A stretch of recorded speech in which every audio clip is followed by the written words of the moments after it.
Hi everyone.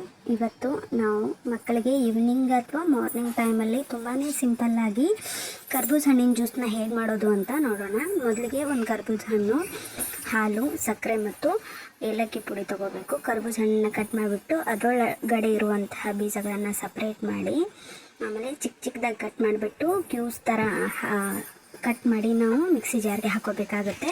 ಆ mixie ಜಾರ್ಗೆ ಒಂದು ಸ್ವಲ್ಪ ಹಾಲು, 1-2 ಸ್ಪೂನ್ ಸಕ್ಕರೆ ಮತ್ತು ಒಂಚೂರು ಏಲಕ್ಕಿ, ಸ್ವಲ್ಪ ಹಾಲು ಹಾಕ್ಕೊಂಡು ಚೆನ್ನಾಗಿ ಗ್ರೈಂಡ್ ಮಾಡ್ಕೋಬೇಕಾಗುತ್ತೆ. ಈ ಥರ ಗ್ರೈಂಡ್ ಮಾಡಿಕೊಂಡ್ರೆ ತುಂಬಾ ಟೇಸ್ಟಿಯಾಗಿರುವಂತಹ ಕರ್ಬೂಜ ಹಣ್ಣಿನ ಜ್ಯೂಸ್ ರೆಡಿ ಆಗುತ್ತೆ. ಇದು ತುಂಬಾ ಒಳ್ಳೆಯದು, ಇಮ್ಯುನಿಟಿ ಬೂಸ್ಟ್ ಮಾಡುತ್ತೆ. ಮತ್ತು ಮಕ್ಕಳಿಗೆ ಹಣ್ಣು ತಿನ್ನೋದಕ್ಕಿಂತ ಈ ಥರ ಜ್ಯೂಸ್ ಮಾಡಿಕೊಟ್ರೆ ತುಂಬಾ ಇಷ್ಟಪಟ್ಟು ಕುಡಿತಾರೆ. ಇದೇನಾದರೂ ಈ ರೆಸಿಪಿ ನಿಮಗೆ ಇಷ್ಟ ಆಗಿದ್ರೆ ನನ್ನ ಪೇಜ್ನ ಫಾಲೋ ಮಾಡಿ, ಸಪೋರ್ಟ್ ಮಾಡಿ. Thank you so much.